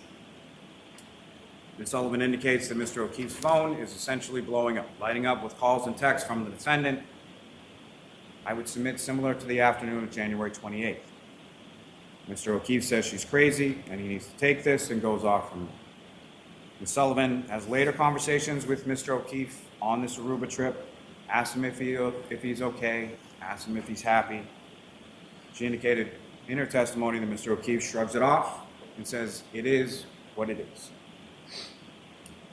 You heard testimony from the children about the arguments in the weeks and the months. And I know this is a displeasure to the defense counsel that the children came in and actually testified as to what happened behind closed doors in the house.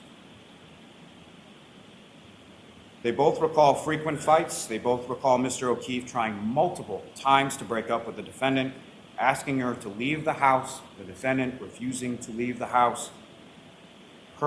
His niece Kaylee, John tried to defuse, he tried to walk away, and the defendant would follow each time during each argument. They both indicated that Mr. O'Keefe had told the defendant that the relationship had run its course, similar to language within the text messages you have between the defendant and Mr. O'Keefe. That Mr. O'Keefe was sick of arguing, again, mirroring those text messages from January 28th, leading up into going out to C.F. McCarthy's, eventually the waterfall, and the defendant killing Mr. O'Keefe in the early morning hours of January 29th. We have the testimony in regard to the ring camera. Kaylee indicated in her testimony that John had had that for about a year. So during the course of the 2 years or so of the relationship with the defendant, he got it while he was dating the defendant. The defendant had the security code to the garage. Neither of the kids had access to the camera. Trooper Garino checked the laptop and the desktop that were left after the defendant did the quick cleanup upstairs with her father, upstairs in the home. Neither of those devices had access to the ring cameras. John had access on his phone. The defendant indicates, if you recall, in some of those text messages in regard to the romantic kiss that she placed on Mr. Higgins earlier on January, whatever it was, during the Patriots game. Mr. Higgins and Mr. Jackson was indicating weren't very good friends with Mr. O'Keefe, but had been invited over to his home for a Patriots game, in which time the defendant escorted Mr. Higgins out of the garage and placed a romantic kiss on him. But during those text messages, when they're talking about that, if you recall, the defendant is saying something or joking about something that Mr. O'Keefe had been looking at the videos and had been asking her if there was something going on with her and Mr. Higgins. And what was her response to that?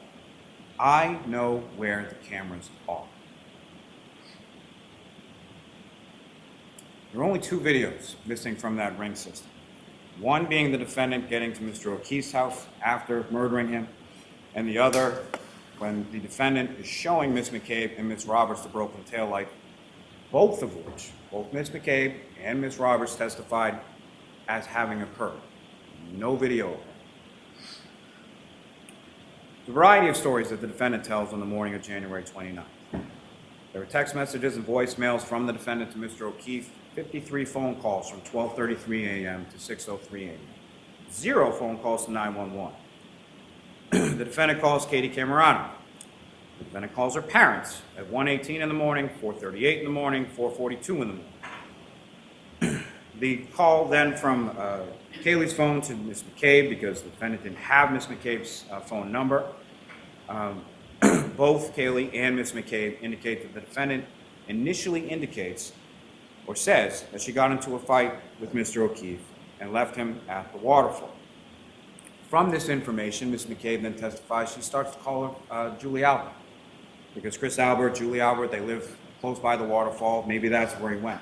As the phone is ringing, and this is a phone call that both Ms. Albert and Ms. McCabe testify was never answered. As the phone is ringing, her husband Matthew McCabe reminds her that they saw the defendant and Mr. O'Keefe and the car outside of 34 Fairview, so she hangs up.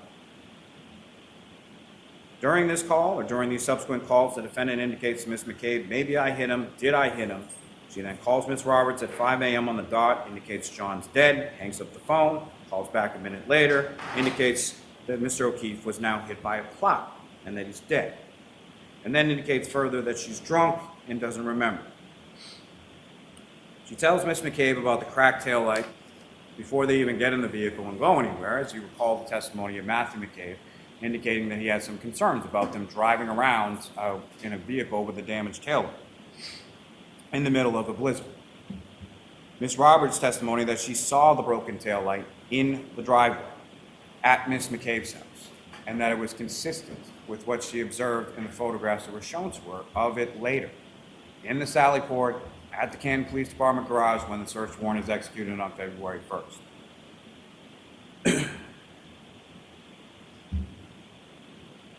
You have the text messages between the defendant and Laura Sullivan from January 29th, in which the defendant indicates to Laura Sullivan that John is dead, indicates that we found him in the snow at 5 a.m.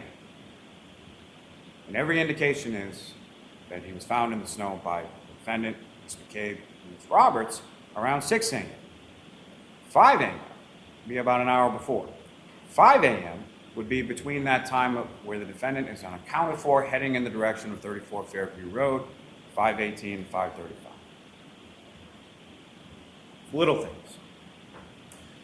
The defendant asked Ms. McCabe to Google how long to die in the cold. She did so at 6:23 and 6:24 in the morning. You have the testimony of Ms. Hyde and Mr. Whitford as to SQLite databases, P-list databases, Knowledge C databases, state DB tabs, as far as all of that.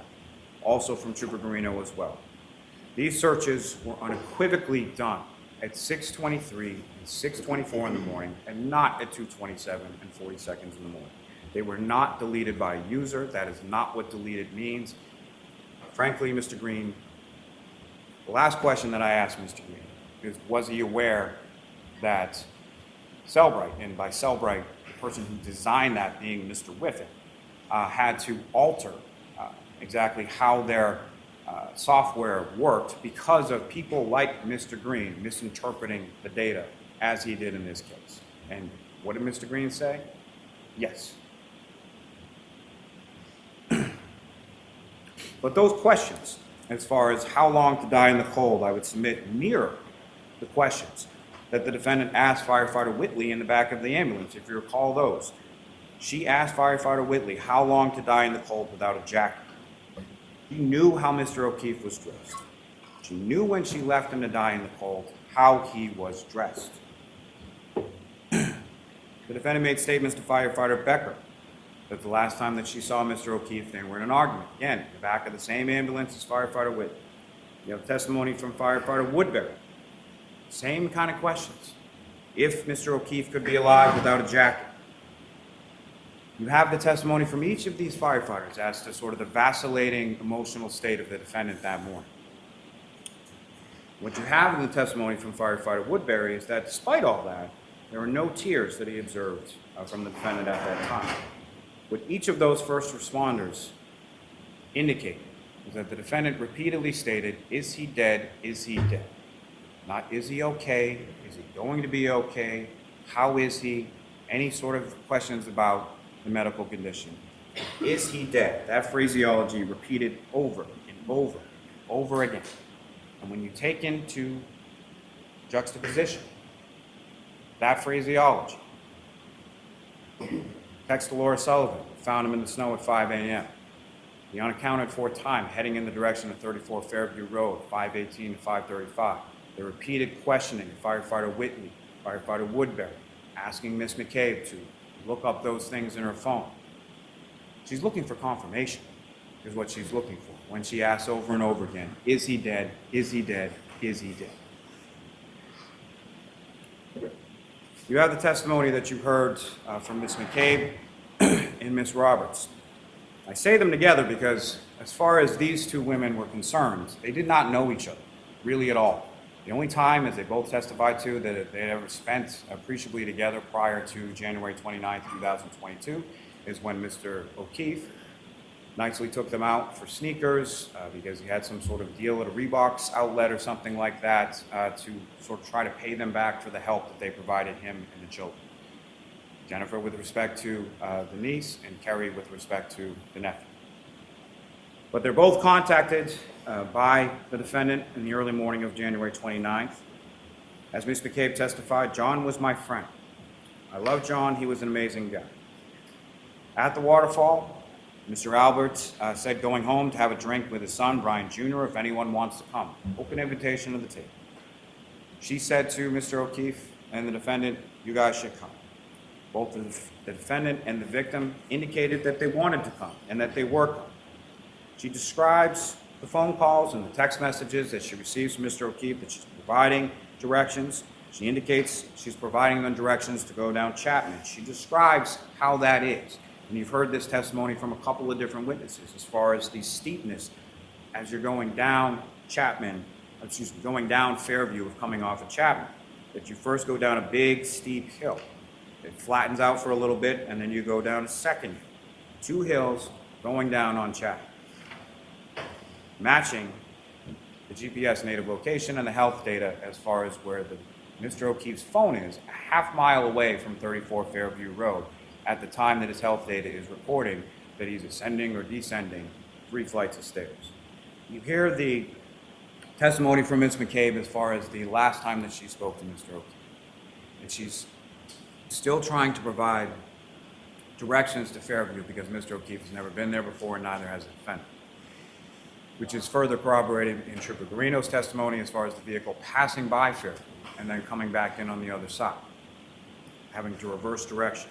But she's giving directions, and she indicates that she uses a house that Mr. O'Keefe would be familiar with, that belonging to Bella or Bella's mom. Bella's mom is an ex-girlfriend for a short period of time from a long time ago. However, in the defendant's mind, It's so prescient on her mind that she's still talking about it the next morning or later on that morning when she's riding, going towards Fairview Road with Miss Roberts and Miss McCabe in Miss Roberts' car. She's still talking about it at that time. It's that much on her mind. Miss McCabe indicated that she looked out and she saw the vehicle initially in front of the front door, as did Mr. McCabe, as did Brian Albert Jr., as did Julie Nagel, as did Ryan Nagel, and the vehicle moved up several times or several spots to where it was then positioned. Initially at some point in front of the door, then it moves up further so that it's in the area of the fire hydrant and the flagpole where Mr. O'Keefe's body was discovered later on that morning, at least by Ms. McCabe and Ms. Roberts, and then moves up further beyond that.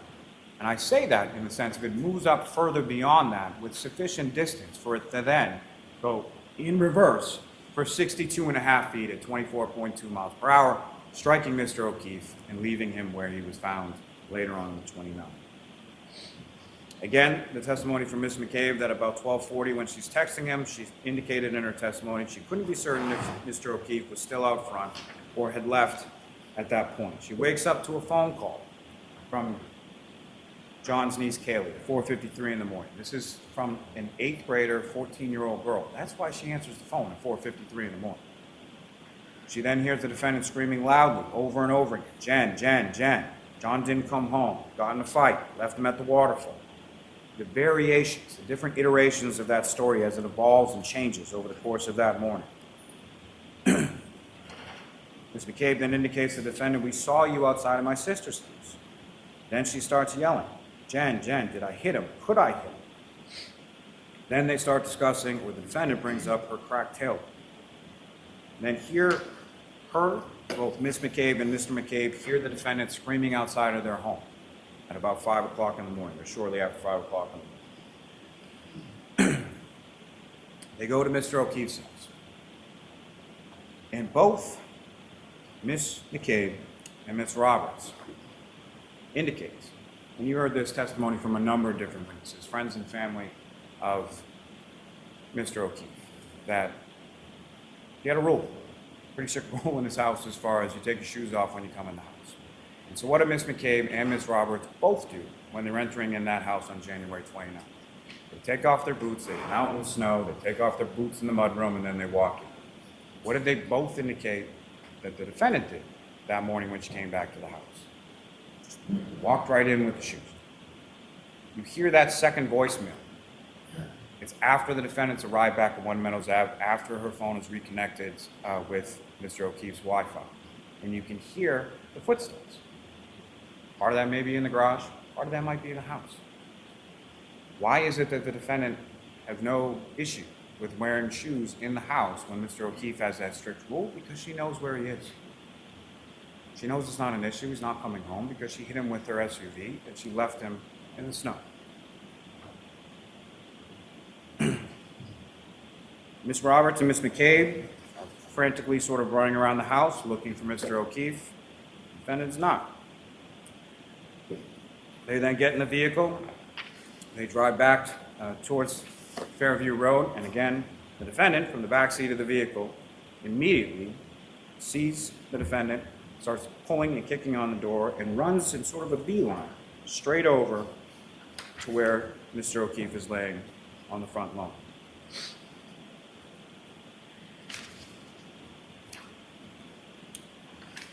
You have the testimony from Ms. Roberts as far as John's phone. John's phone, when the firefighters pick him up, and you recall several witnesses testifying about that, pick him up on the scoop stretcher and they bring him over to the ambulance while they're conducting the resuscitative efforts trying to save Mr. O'Keefe's life. But Ms. Roberts indicated that she observed underneath it, only the phone, but the phone on the grass. On the grass in the area that is completely covered in snow in every other area except under Mr. O'Keefe, which I would submit indicates how long Mr. O'Keefe has been there. Now recall, around 12 o'clock or so is when it starts to snow and it starts to stick a little bit. And you heard all that testimony. And I know it was a lot of testimony about snow and a lot of testimony about weather, but there's a purpose to that. There's a point to that, okay? As far as the grass underneath Mr. O'Keefe's body, where his cell phone was, and Ms. Roberts observed some 6 hours later after it starts snowing, is still visible only under Mr. O'Keefe where his body is, which I would submit as evidence to you as to how long he's been there. Now, on top of that, you also have hours of ring videos of the driveway as far as shoveling and Paul O'Keefe and other people snow blowing and shoveling and all those kinds of things. There's a purpose to that as well. If you look at those, if you look at the video of the defendant crashing into Mr. O'Keefe's vehicle at a speed of anywhere from 0 to 5, which even Dr. Wolf would indicate would not cause the damage to the taillight that was observed in this case. You know what you don't see? You don't see snow move off Mr. O'Keefe's vehicle when they come into contact. You don't see any red or clear plastic pieces in the snow. And if you look at those stills, not the ones that counsel put up there during his closing, but if you look at each of the video and the stills, you can see the damage consistent with the taillight at each and every point. You see the damage consistent with the taillight from the 507 video. You see the damage consistent from the 822 video from Lieutenant Ray from the cruiser camera video when he's pulling into the driveway. You see the damage consistent from the Dighton video at the defendant's home. You see the damage consistent from the right here, February 1st, 2022, when the search warrant is conducted and Ms. Hartnett removes all those pieces from the vehicle. The weather is also important when it comes to the hair. The magic hair, as Mr. Jackson likes to call it. See, the magic hair was actually frozen to the vehicle, as was the glass to the bumper, because the vehicle looked like that on the left when it was caked in snow, when Officer Barrow saw it in the driveway in Dighton as they were wading through 1.5 feet of snow, walking up, because remember, they didn't even pull into the driveway because they had to have someone come down and plow it before they could get into it. That's what the vehicle looked like. What you can see, however, is the damage to the taillight, to the side of that taillight, consistent with it. So that hair, that 7/8 of an inch hair, was frozen to the side. And as you remember, the testimony from Sergeant Buchanan about the heated condition of the Canton Police Department garage, and that's one of the reasons that they took it there, because the other barracks that they could have taken it to didn't have that heated condition. So yes, after it's been in there from January 29th at about 5:30 p.m. until February 1st when they conduct the search warrant, the hair isn't still frozen as it's contained within heated garage, and the pieces of glass on the rear bumper have melted. The snow has melted, as you can see from left to right. The weather, also important, I would submit, weather was a weapon. Remember, the cause of death here is not just blunt impact injuries, it's blunt impact injuries and hypothermia. And you heard all that medical testimony in relation to it, and you heard all that testimony in relation to the snow and the weather and the wind. Wind gusts up to 37 miles per hour while he's out, Mr. O'Keefe is out there in just a shirt and jeans. Now, you heard also testimony from Ms. Roberts in relation to the injuries she observed to Mr. O'Keefe, that initially on scene, there was one eye that was swollen, not the other. That's indication of the swelling that Dr. Scortibella was testifying to, and no indication of physical altercation.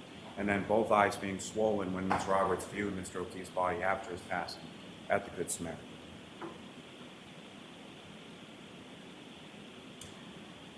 Submit that all the testimony tells you the same consistent account, internally, externally, from civilian testimony to investigator testimony to medical testimony to forensic testimony to the reconstruction testimony. You have the testimony from Ms. McCabe and Ms. Roberts that they couldn't see Mr. O'Keefe at Fairview when they initially pulled up. You can see that from Officer Saraf's cruiser. You have Mr. O'Keefe being covered in snow from the storm. You know where Mr. O'Keefe's body was. It's clearly visible on the cruiser camera from Officer Saraf. You have the testimony from each of the responding officers, anywhere from 5 to 12 feet off the roadway, and from the civilians as well. Ms. McCabe, Ms. Roberts, Officer Mullaney has 6 inches of snow on Mr. O'Keefe when he first sees him. Firefighter Kelly says that he couldn't even see Mr. O'Keefe until he was 5 feet away, in the darkness, in the snow, in the blizzard conditions. There's no footprints around the body. There's no drag marks around the body. There's no evidence of anything in relation to Brian Albert and Brian Higgins. Brian Albert and Brian Higgins spent January 28, 2022, traveling to New York City to go to a funeral for another police officer, for another department who they didn't even know, traveled all the way down to New York and then came back before the blizzard, only to come back from that to go out drinking, to come back to Mr. Albert's house, to then murder another police officer who they did know, who worked for the same department as them. And then criminal mastermind genius that Brian Albert is, 28 years on the Boston Police Department, he's then going to just leave Mr. O'Keefe's body on his front lawn? Really? That's the conspiracy? What evidence do you have of that? You have statements that the defendant made to Sergeant Buchanan on January 29th. She was willing to speak but didn't want to give too much detail. Conversational tone throughout. She indicated that the night before they had gotten into an argument, something about what was fed to the children, nothing about the detailed arguments and incessant phone calls and everything else that you saw from the defendant and Mr. O'Keefe's phone on the 28th. She indicated that she got to C.F. McCarthy's around 9 p.m., started drinking vodka sodas, the men were drinking beers. When asked where she parked her vehicle, she said she parked on Washington Street across from C.F. McCarthy's, facing northbound on the same side as Waterfall. Same testimony that you heard from Ms. Kolakithis, observing the defendant going over to her vehicle, getting in the driver's seat, and the victim, Mr. O'Keefe, getting into the passenger seat. She said they were left the Waterfall, were invited to her residence. She drove her and John to the location in Canton. She dropped Mr. O'Keefe off, did not see him walk into the home. She, being the defendant, stated she made a three-point turn and then left. When asked about the damage to her vehicle, she indicated to the troopers, "I don't know, it happened last night."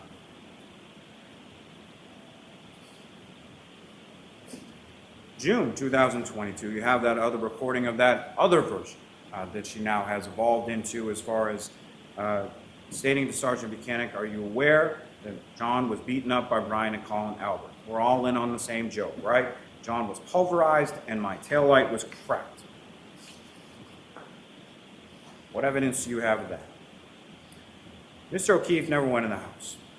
You have testimony from Nicole Albert, Brian Albert, Jennifer McCabe, Matthew McCabe, Caitlin Albert, Brian Albert Jr., Sarah Levinson, Julie Nagel, all indicating never went in the house.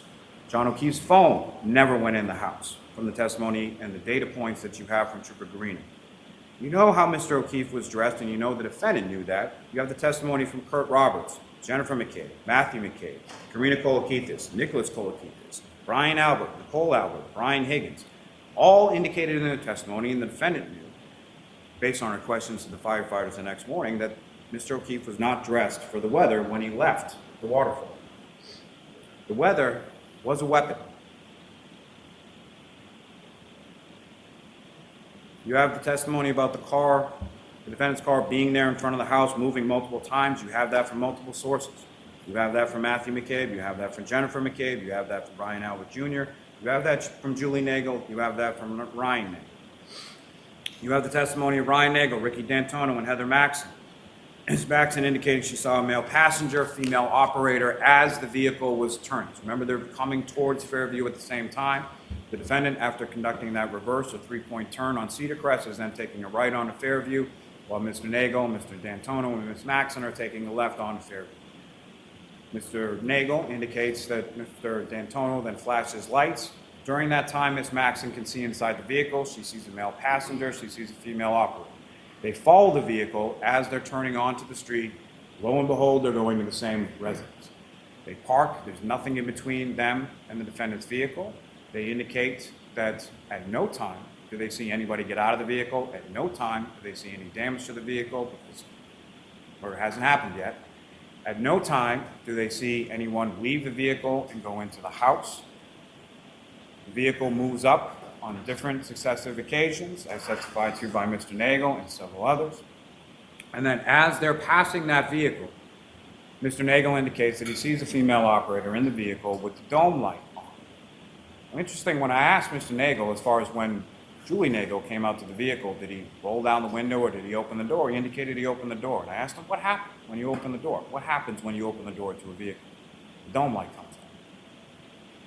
So there's a reason I would submit, or the inference that you can make, is that no one sees Mr. O'Keefe in the vehicle because that's the moment he steps out of the vehicle. And then they're gone. The Nagels, Ryan Nagel, Ricky D'Antonio, and Heather Maxson drive away from that. We heard the testimony from Julie Nagel and Sarah Levinson, the peanut butter and jelly sandwich conversation they have with Ms. McCabe, which while they're pulling away from the house where everybody's attention is drawn, Ms. McCabe is turned around facing both of them in the backseat. Ms. Nagel is facing Ms. Levinson on the passenger side, looking out the window towards 34 Fairview Road. Ms. Levinson is looking back at Ms. Nagel away from that area, in which Ms. Nagel indicates that she sees a 5 to 6 foot dark blob on the lawn near the pole in the hydrant, which is just where Mr. O'Keefe is discovered the next morning. You have the testimony, recall, and you have text messages in regard to Colin Albert when he gets picked up from Colin. Mr. Lally, 5 minutes. Yes, sir. Colin Albert, Miss Allison McCabe, Brian Albert, Nicole Albert, Caitlin Albert, Brian Jr., all indicating that he was picked up around that time at 12:10 a.m. You have the testimony from Chris and Julie Albert, his parents, as far as when he comes home, kisses them goodnight before he goes to bed. You have that testimony in regard to Chris Albert, as far as how John O'Keefe and the defendant come to be at the waterfall in the first place, as far as John O'Keefe and his nephew coming in early in the day, getting a couple slices of pizza, what are you doing later on, contained within those text messages.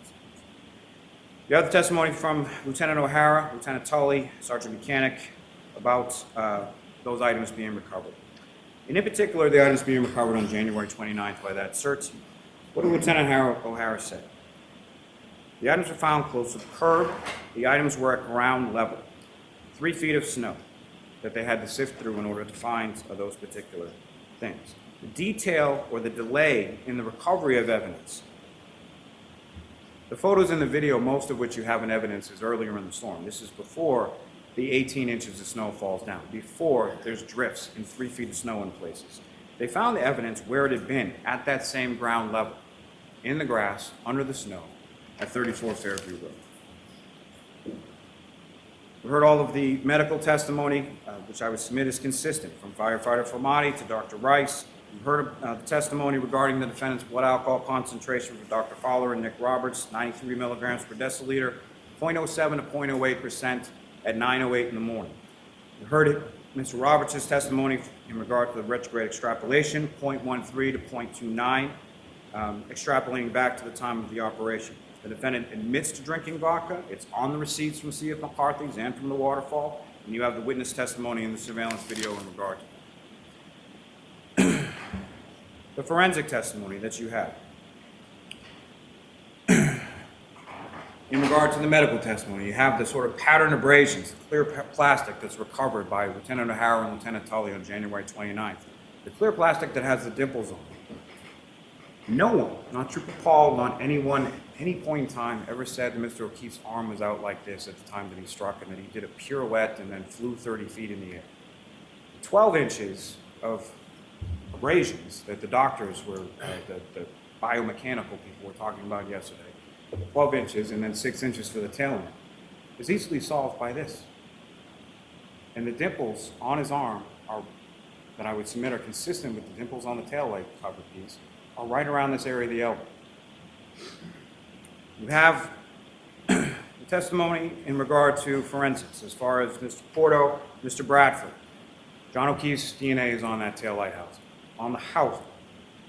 His DNA is there to the exclusion as well of Sergeant Mechanic and Trooper Proctor. Mr. O'Keefe's DNA is on the exterior of the broken drinking glass. Mr. O'Keefe's DNA, and only Mr. O'Keefe's DNA, is on his clothing and his fingernails, consistent with Dr. Scorti-Bello's testimony that there is no evidence of a fight or an altercation. There's no one else's DNA under his fingernails. There's no one else's DNA on his clothing.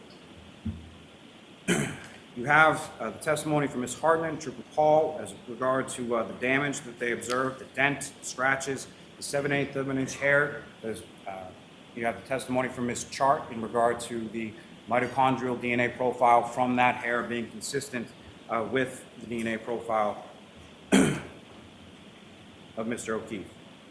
You have the testimony from Ms. Valier and Ms. Hanley in regard to the microscopic pieces, 1/16 of an inch by 1/16. You have 1 minute, Mr. Lally. Wrap it up. Yes, Your Honor.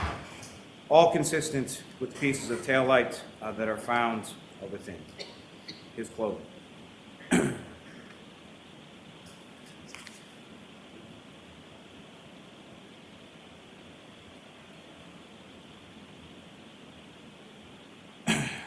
Ms. Gilman, if I could.